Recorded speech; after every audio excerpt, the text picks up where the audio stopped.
بگو بینم چرا نیستی کلافمه، چرا همه چی رو اعصابمه، بگو بینم بگو بینم بگو بینم. مجوز صادر شد. بعدی بیا داخل. منشیتون با من تماس گرفتم، گفتن که واسه مجوز باید بیای دفتر. من اومدم خدمتتون. ببین این بخش اولش که لحنش کلا تحریک آمیزه، میدونی، باعث میشه دین اسلام نابود بشه و کلا با اسلام مغایرت داره و باعث میشه کلا ملت تحریکشن به فکر فسق و فجور و مسائل جنسی بیفتن و همش میخوان برن کار جنسی کنن.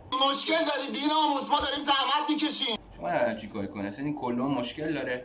شما داداش برو چی کن، دوباره بفرست بهتره. یعنی من واقعا نمیتونم اینو قبول کنم. مشکل داری بی‌ناموس، ما داریم زحمت میکشیم. اصلا من میرسه